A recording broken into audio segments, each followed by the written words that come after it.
Assalamualaikum warahmatullahi wabarakatuh.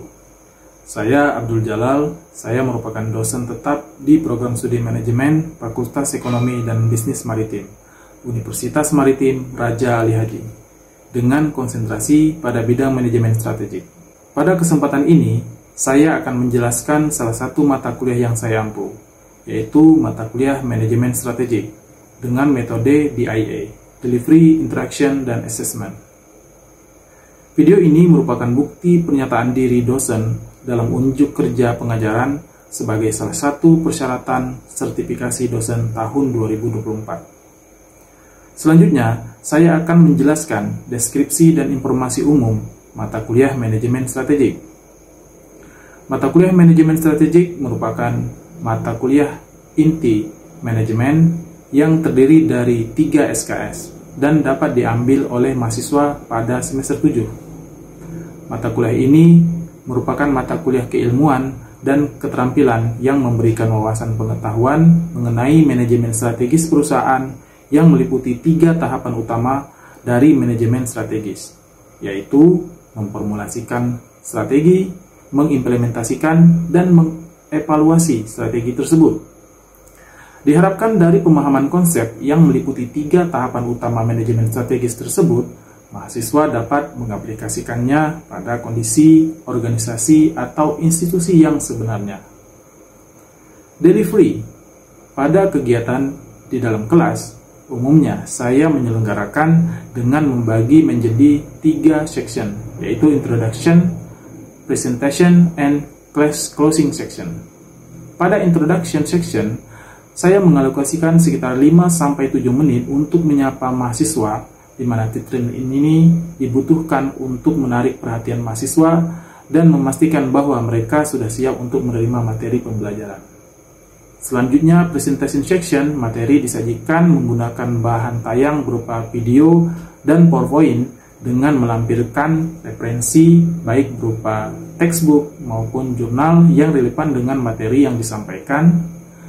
Dan yang terakhir, yaitu pada closing section, mahasiswa diminta untuk merangkum materi yang telah disampaikan untuk memastikan bahwa learning outcome tercapai dan mahasiswa memahami rencana tindak lanjut untuk pertemuan berikutnya. Interaction.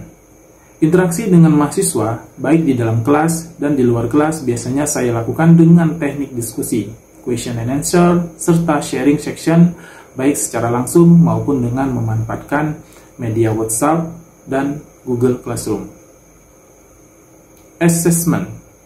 Dalam penilaian, proses dan hasil belajar mahasiswa, saya menggunakan 3 pendekatan, yaitu Assessment of Learning yang meliputi penilaian sumatif di ujian akhir semester, Assessment for Learning yang meliputi penilaian formatif seperti diskusi, oral test assignment, presentation, dan quiz, serta pendekatan yang terakhir adalah Assessment as Learning yang meliputi penilaian formatif seperti penilaian diri sendiri dan penilaian antar teman. Pada penilaian sikap, teknik yang digunakan adalah teknik penilaian observasi, sementara pada penilaian penguasaan pengetahuan, keterampilan umum, dan keterampilan khusus dilakukan dengan participation, oral test performance, dan written test. Kemudian instrumen penilaian yang digunakan berbentuk rubrik. Materi pembelajaran.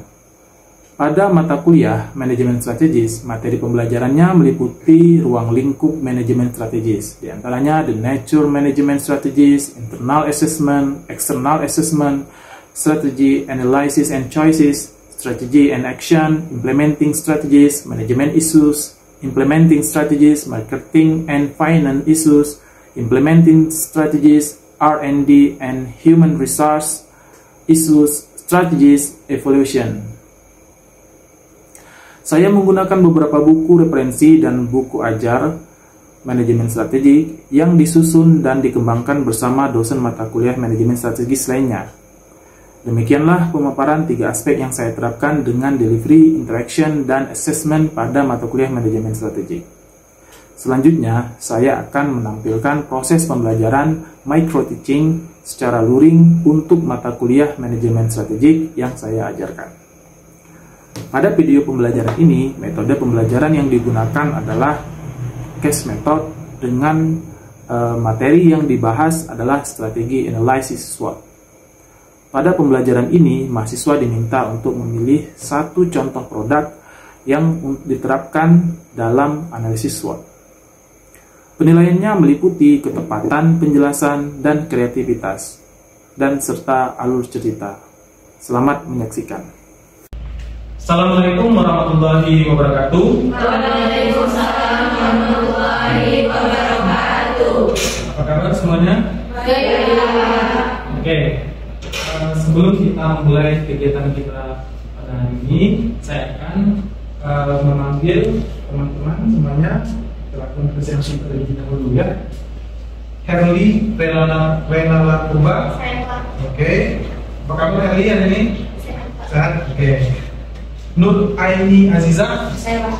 Oke. Gimana kabarnya? Sehat. Ya, oke. Selin Sismatupa. Oh, nggak hadir ya? Oke. Berikutnya Filia Beta.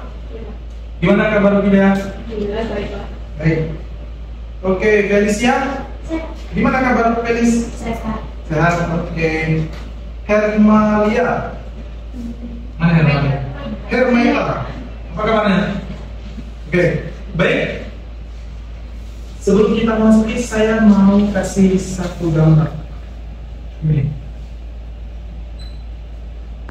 Oke. Sebelum kita lihat gambar, saya mau tanya dulu. Apa yang kita pelajari minggu lalu? Oke. Ada yang tahu gimana tentang asal usulnya? Dari budaya sendiri kita tahu tentang asal usul strategi dari jadi manajemen strategi itu mulainya berasal dari keadaan dulu itu berasal dari keadaan militer. Waktu itu ada kerajaan Yunani dan Roma yang saling berperang. Jadi muncul strategi ini karena dari kedua kerajaan ini melakukan mencari tata cara yang baik supaya memenangkan perang. Jadi itu munculnya strategi karena strategi itu dari hasil itu strategi adalah tata cara agar bisa memenangkan sesuatu atau mencapai suatu tujuan. Oke, bagus sekali. Terima kasih. Komplit sekali. Oke, kalau kita sudah tahu pengertian strategi, kita lihat di sini. Sini ada gambar. Teman-teman bisa lihat. Apa itu? Coba. Apa aja yang Anda pikirkan ketika melihat gambar di depan? Siapa? Kalau ini siapa namanya? Sri Wahyuni. Apa yang terlihat? Kira-kira apa yang menjadi gambar ini? Kemudian, oke, target ya. Oke, kalau Felicia? Oh, peningkatan. Yang menggambarkannya? Grafik gitu ya. Oke, sip. Ini siapa namanya? Nanda. Kalau Nanda apa Nanda? Oh, puzzle. Oke, itu melambangkan? Oke, pemecahan masalah. Oke, jadi Anda bisa lihat kita melihat di sini ada. Oh ini. Kalau gambar ini apa nih? Orang. Manusia. Oke. Jadi kalau kita mau mencapai strategi yang benar, kita harus memikirkan faktor-faktor ini. Dan kalau ada yang lupa, itu gambar lampu kok kan sih? Oke, good. Berikutnya kita lihat lagi. Mungkin saya minta salah satu dari teman untuk membacakan. Siapa yang mau? Silakan dibaca. Itu bantu saya. Felicia. Silakan Felis. Jadi analisis SWOT. Oke, yang lain dengar ya. Adalah analisis kondisi internal maupun eksternal suatu organisasi yang selanjutnya akan digunakan sebagai dasar untuk merancang strategi dan program kerja. Kemudian yang kedua ada analisis internal. Hal ini meliputi penilaian terhadap faktor kekuatan atau strength dan kelemahan atau weakness. Kemudian yang ketiga analisis eksternal. Hal ini mencakup faktor peluang, opportunity dan tantangan. Oke, terima kasih Telia. Oke, jadi dari yang sudah dibacakan teman kita tadi, kita ketahui bahwa di dalam analisis SWOT itu ada dua faktor yang utama dahulu, ya. Apa itu? Oke, terima kasih. Ini kita lihat ya. Nah, itu gimana tuh? Kalau internal gimana fokusnya? Kalau eksternal gimana fokusnya? Internal dulu. Internal. Oke,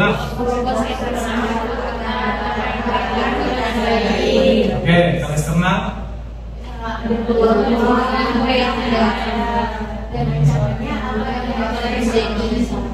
Oke, terima kasih. Ini kita lihat. Nah, ini Anda bisa lihat matriks SWOT itu seperti ini, ya, lengkapnya seperti itu.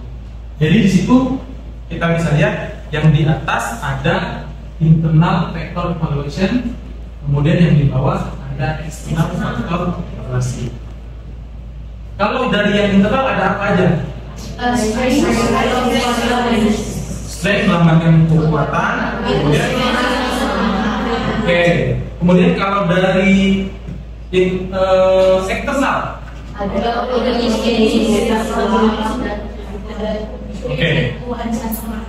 Oke, jadi gimana tuh? Kalau kita anggaplah satu buah produk, mungkin siapa yang mau memberikan, sebut aja lah satu buah produk. Indomie ya. Oke, kalau kita ini anggapkanlah sebuah Indomie. Kalau kita lihat kekuatan Indomie itu apa aja? Cita rasa, oke. Harga terjangkau, oke. Apa lagi? Pas saji, ya, oke. Apa lagi? Oke, mungkin sudah habis. Oh, cita rasa bisa diterima di banyak kalangan, ya. Oke, sekarang kita beralih ke kelemahannya apa? Kenapa packagingnya? Oh iya, kemasannya dia punya kemasan plastik bungkusnya itu packingnya itu kayaknya tipis dan mudah terbuka juga ya, kemasannya kelihatan murah. Oke, apa lagi yang mungkin kita bisa lihat kelemahan daripada produk Indomie itu?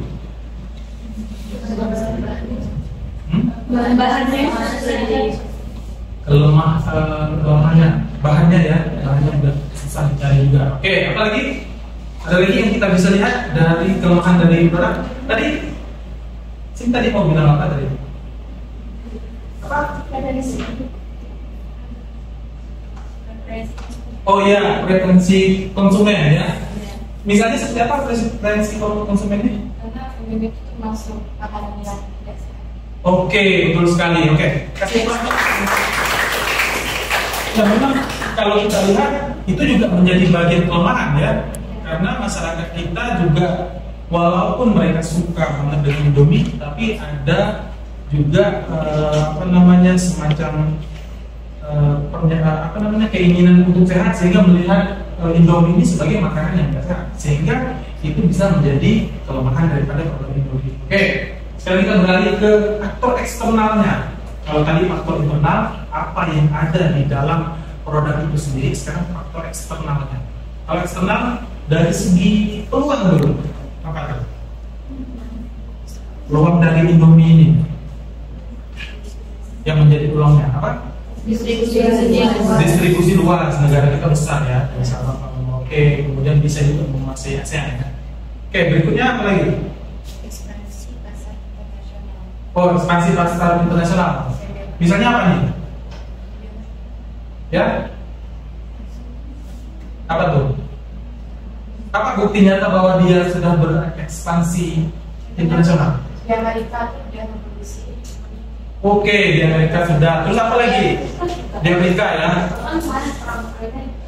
Pernah ada itu ya, ada yang bilang ada Indomie di sana gitu, bukan gitu. Artinya mungkin orang lagi perang tuh lapar mencari makanan susah gitu ya. Oke. Kita lihat itu opportunity-nya. Terus dari segi apa lagi? Belum tuh. Selera? Ya, rasanya kan? Rasanya mudah diterima. ya kan? Mudah diterima di berbagai kalangan. Kemudian kita lihat lagi yang terakhir, ancaman. Apa yang menjadi ancaman bagi produk Indomie ini? Bahan baku. Kenapa bahan baku? Apa bahan bakunya? Kita nggak ada tanam gandum. Dari mana banyak kita impornya gandum? Salah satunya Ukraina ya. Oke, jadi gandum memang sedikit ditanam di Indonesia sehingga bahan baku Indomie ini bisa mengancam produk Indomie kalau bahan baku masif ya. Terus ancaman lainnya apa? Kalau ini sebuah produk Indomie, ancaman selain bahan baku? Persaingannya kuat. Persaingan kuat. Oke, apa persaingannya? Coba kasih contoh. Persaingan kuat. Tentu ada nama persaingannya dong. Persaingan Indomie apa sih? Mie sedap. Oke. Kemudian kalau mie dari negara lain ada nggak di tempat kita? Apa? Mie dari Thailand ya, juga persaingan. Oke, jadi mudah ya untuk membedah analisis strategi SWOT ini. Yang ada faktor internal, ada faktor eksternal. Oke, berikutnya kalau gitu kita bikin studi kasus. Nah, di sini Anda lihat, saya minta kepada teman-teman di sini buat dua kelompok, ini mungkin Q&A, ya. Kemudian kita tentukan satu saja produknya apa, ya. Produknya untuk diukur SWOT-nya. Nah, kira-kira apa nih? Kita sebutlah apa produknya? Oke, mustika ratu. Mustika ratu. Cimori. Oke, Cimori ya. Oke. Kita tentukan produknya adalah Cimori. Nah, kalau begitu di sini saya tentukan, biar saya aja yang tentukan. Ini akan membahas tentang faktor internalnya, sementara yang sebelah kanan saya akan membahas faktor eksternalnya. Oke, silakan Anda buat kelompok. Nanti setelah itu kita berikan kesempatan. Silakan.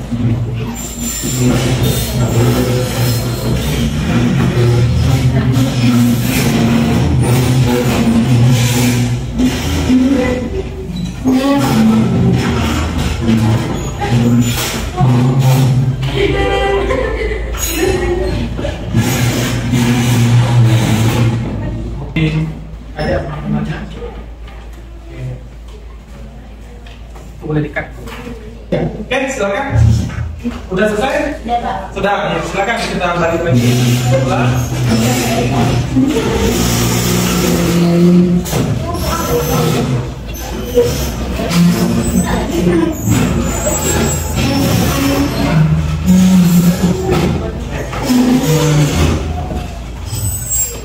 Oke, gimana?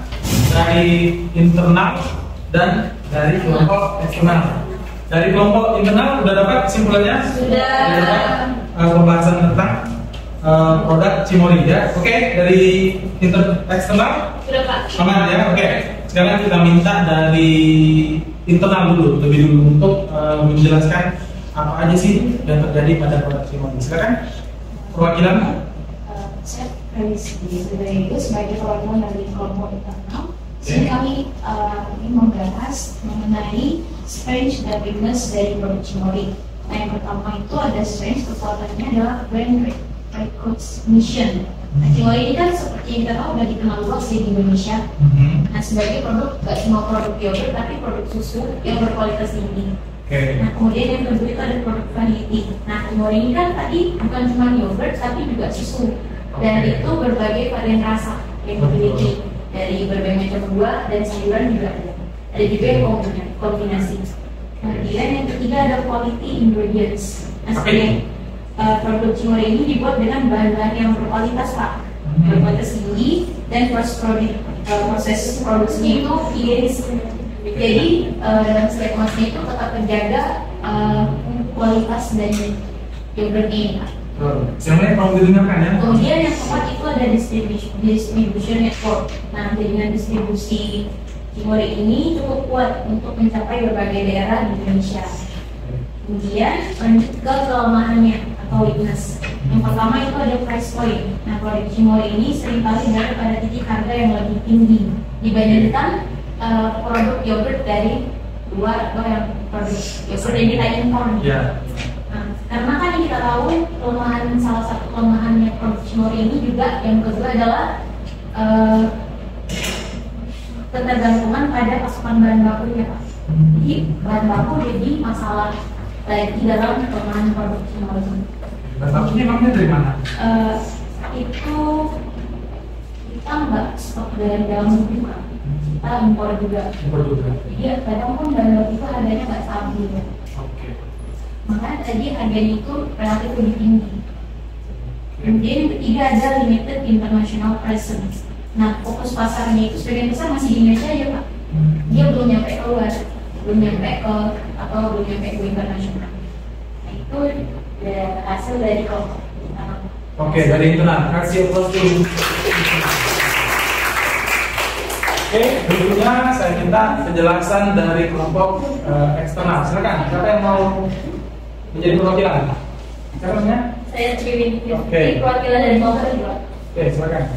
Nah, pada faktor eksternal pada perusahaan Cimory ini terdapatnya itu peluang.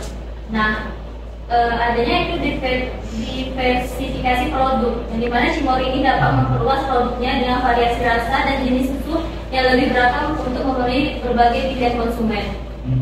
Yaitu banyak berbagai rasa menjadi banyak. Terus yang kedua itu adanya inovasi dalam kemasan produk. Nah, Cimory ini dapat menciptakan kemasan produk yang inovatif dan ramah lingkungan untuk menarik konsumen dan meningkatkan daya saing mereka. Nah, produk Cimory ini tidak hanya ada satu bentuk produknya, dia berbagai macam bentuk produk. Ada yang dari kartus, ada yang dari tempat dari tetrapek ya.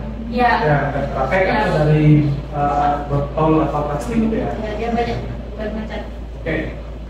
Nah, peluang yang ketiga itu adalah penjualan produk luar negeri. Nah, Cimory ini dapat mengembangkan ekspor produknya ke negara-negara di luar. Dia tidak hanya di Indonesia saja, tetapi diekspor ke luar negeri juga. Ada contohnya di mana? Sekitar ASEAN mungkin? Oke. Kalau ini ancamannya persaingan yang ketat, yang dimana industri susu di Indonesia sangat kompetitif dengan banyak perusahaan lain yang berusaha mengikat konsumen yang produk inovatif mereka. Nah, yang keduanya itu kemasan yang kurang menarik dapat menjadi ancaman jika tidak sesuai selera pasar. Nah, pasti ada manusia-manusia yang tidak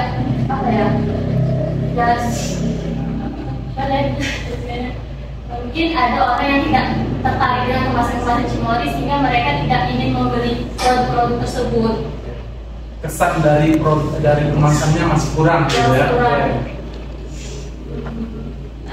Pesaing produk yang menyerupai, pasti banyak produk yogurt yang menyerupai Cimory. Cimory ya. Oke. Ada lagi? Oke, cukup ya. Kasih aplaus untuk produk. Oke, demikianlah penjelasan dari kawan-kawan kita tentang SWOT, analisis SWOT dari produk Cimory. Jadi tadi sudah dijelaskan dari faktor internal dan faktor eksternalnya. Jadi kita bisa lihat bahwa dengan kita menggunakan analisis SWOT, kita bisa tahu produk ini akan bisa berkembang sampai kemana dan apa-apa yang menjadi kelemahannya bisa diatasi, gitu ya. Oke, mungkin itu saja. Ada yang perlu ditanyakan sebelumnya? Cukup? Oke, baik. Mungkin itu saja yang bisa kita sampaikan pada hari ini. Jangan lupa minggu depan kita akan ada kuis tentang apa yang sudah kita pelajari pada hari ini. Ya, tolong dipelajari lagi.